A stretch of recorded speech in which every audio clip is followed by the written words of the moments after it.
விமோச்சனா இல்லத்தை நான் கடந்த 2011 ஆண்டு டிசம்பர் 1ஆம் தேதி ஆரம்பித்து நடத்தி வருகிறேன். நானும் திரு ஜார்டன் காத் என்பவர் கனேடிய நாட்டை சேர்ந்தவர், இருவரும் தான் இதை ஆரம்பித்து நடத்தி வந்தோம். ஆனால் 2022 முதல் நிதி உதவியினை திரு ஜார்டன் காத் அவர்கள் நிறுத்திவிட்டார்கள்.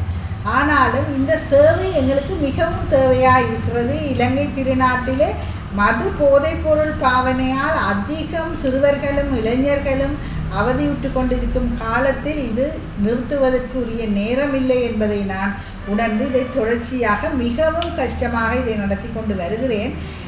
இலங்கை ஒரு வறிய நாடு அல்ல என்றுதான் நான் என்னுடைய நோக்கில் சொல்வேன். ஏனென்றால் மது போதை பாவனைக்கு அவர்கள் தங்களுடைய பணத்தை செலவழிக்க பணம் இருக்கிறது.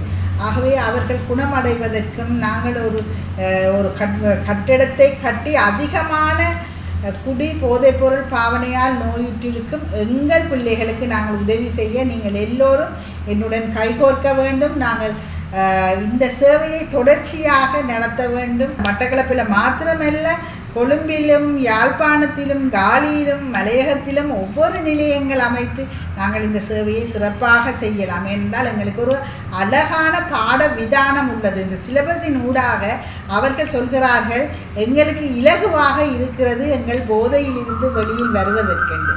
ஆகவே நாங்கள் இந்த சேவையை கட்டாயம் எங்களுடைய பிள்ளைகளுக்கு நாங்கள் சொல்லி அவர்களை இந்த போதைக்கு அடிமைத்தனத்திலிருந்து விடுவித்து நாட்டிலே அவர்கள் சிறப்பான பிள்ளைகளாக வளர நாங்கள் உதவி செய்ய வேணும். எல்லோரும் எங்களுக்கு உதவி செய்ய வேண்டும் என்பதை நான் தாழ்மையுடன் கேட்டுக்கொள்கிறேன். நன்றி.